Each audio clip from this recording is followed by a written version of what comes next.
Hai guys, selamat datang kembali di Republik Rupiah. Ada beberapa kabar yang perlu kalian ketahui juga yang cukup menarik dan cukup bagus sih sebenarnya kalau kita lihat, karena sebenarnya kami sudah sempat memberikan beberapa tanda bahwa ini akan terjadi. Ya, bukan berarti kami bilang bahwa ini pasti akan terjadi, tapi ada beberapa tanda yang menunjukkan arah ke sini. Kemudian ternyata hari ini baru aja kita ngeliat kabarnya beneran itu muncul. Jadi ini terkait dengan masa depannya nanti gaming dan metaverse itu seperti apa. Kebetulan semalam juga kita habis ngomongin soal meta, tapi juga ada beberapa hal lain lagi seperti the merge Ethereum yang mungkin banyak dari kalian juga ngeliatin kabar di Twitter atau mungkin di beberapa situs media kripto lain yang dibilangnya katanya itu kena delay. Nah, nanti akan kita bicarakan lebih lanjut di sini terkait pro dan kontranya gimana, terus terkait masa depannya nanti seperti apa. Jadi kalian perlu tonton sampai akhir kalau kalian mau tahu gimana detailnya. Oke, let's go.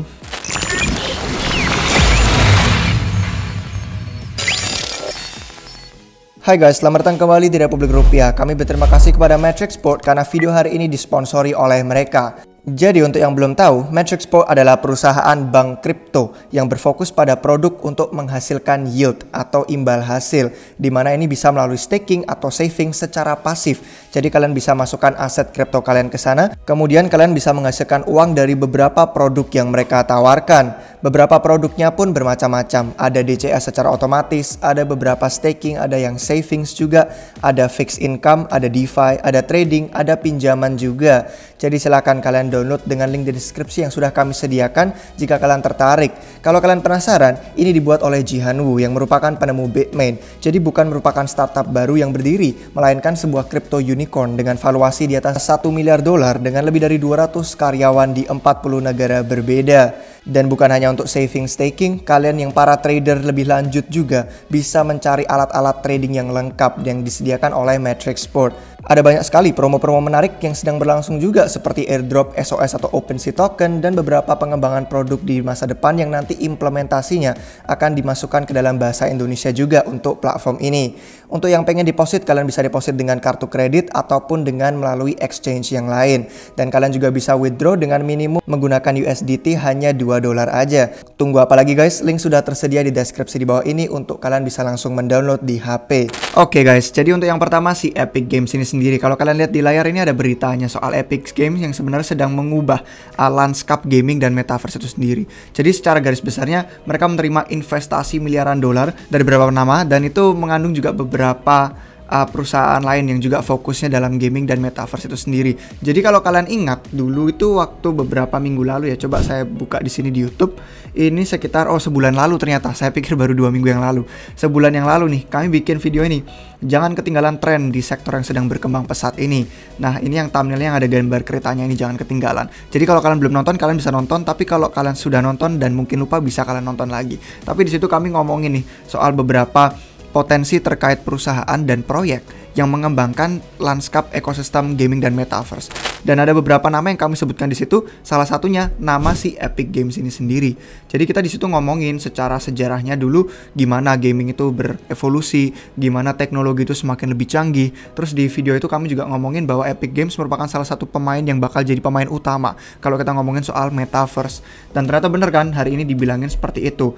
Jadi kalau kita scroll agak ke bawah di sini, ini ada bagiannya yang toward the metaverse. Ini ngomongin soal, jadi terkait semua hype yang sudah kita lihat ya, kita kan lihat banget di pasar kripto kemarin, semualah proyek-proyek yang namanya terkait dengan metaverse, yang ngerjain soal gaming, play to earn itu benar-benar meledak semua. Apalagi setelah pengumuman dari Mark Zuckerberg kemarin yang mengubah nama Facebook jadi Meta. Terus orang-orang langsung pada ngelihat kan, kayak The Sandbox itu naik gila-gilaan, melejit. Terus ada Decentraland juga gila-gilaan, naiknya tuh sampai ratusan kali lipat. Dan ya itu bener-bener mengandung banyak sekali sensasi.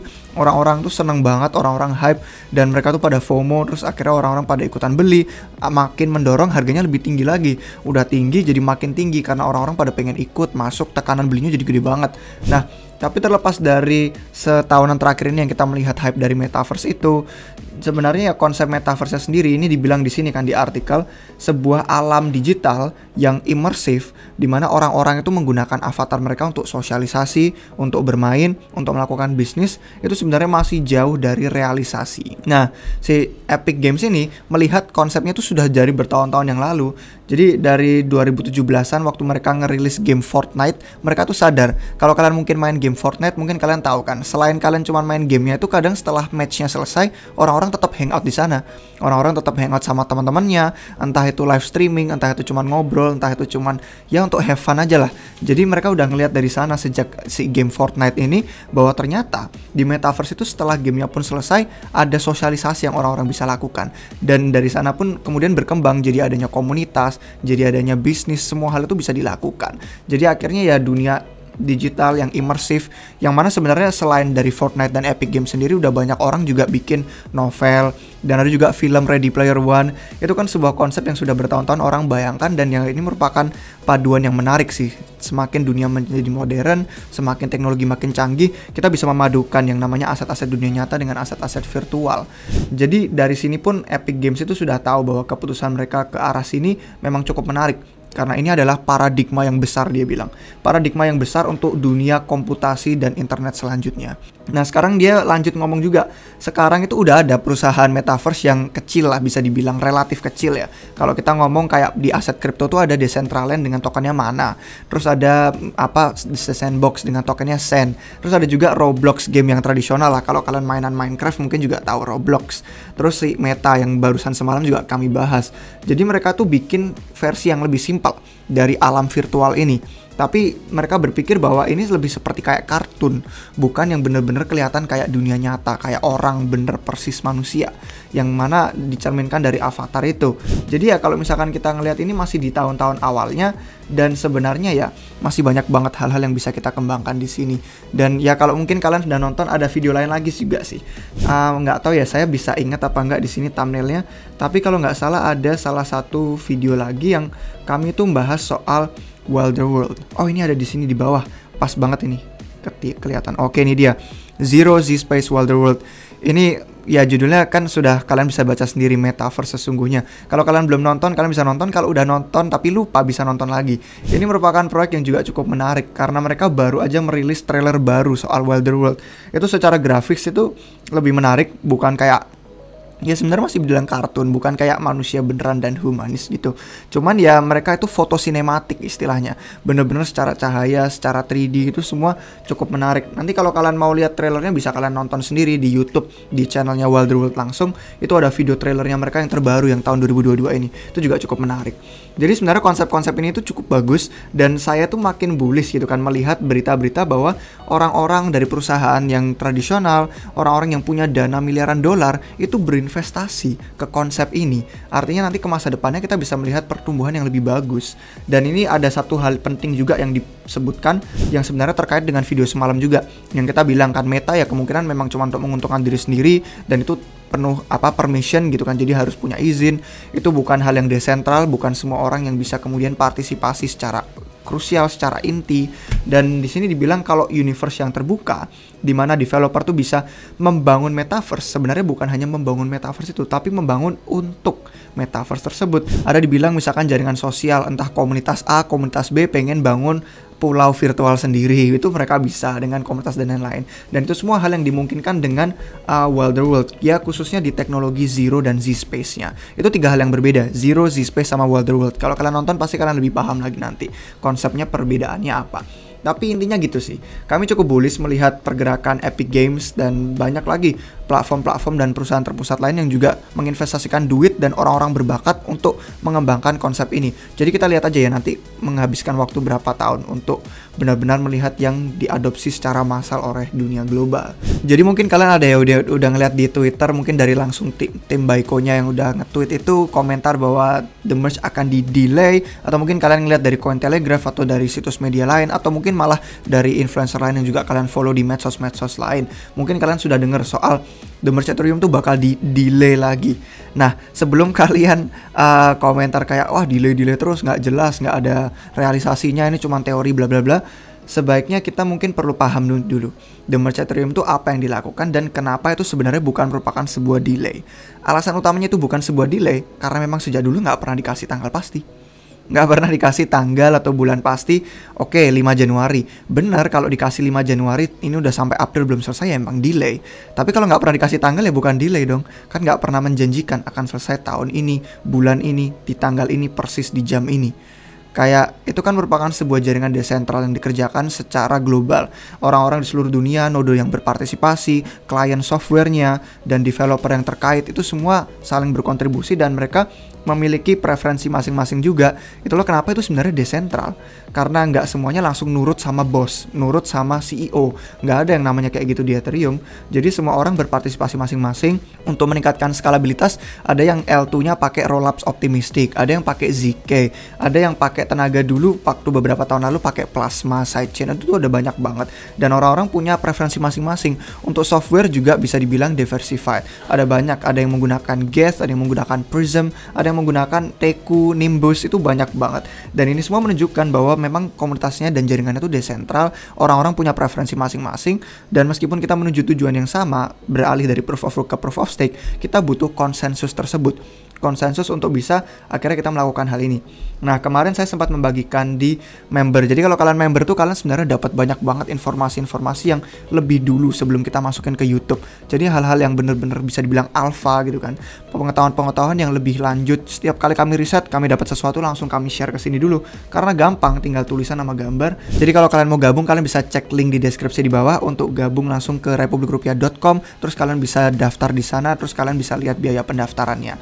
Tapi intinya yang sini saya bagikan itu 3 mitos The Merge Ethereum. Saya nggak akan bahas semua artikel ini karena cukup panjang, tapi intinya yang pertama, mitos tuh dibilang bahwa The Merge akan bikin Ethereum lebih murah. Sebenarnya bukan The Merge-nya. The Merge hanya mengubah konsensus itu dari yang proof of work ke proof of stake. Sebenarnya yang bikin murah itu adalah solusi skalabilitas kayak layer 2, Arbitrum, Optimism, Zcash, Starknet, Polygon, dan itu semua bisa kalian lihat di sini udah biayanya memang murah banget, nggak ada $1. Jadi ini hal-hal yang sudah kami sering bahas juga di YouTube RR, dan kalau kalian udah nonton videonya pasti banyak yang tahu. Kalaupun belum, kalian bisa scroll di channel YouTube kami, itu ada banyak banget video bisa kalian akses. Terus mitos yang kedua itu The Merge menyebabkan penarikan ETH besar. Orang takutnya pada ngejualin semua tekanannya. Padahal selama periode ini juga pelaku staking tuh nggak bisa langsung transfer imbal hasil atau yield dari hasil staking mereka.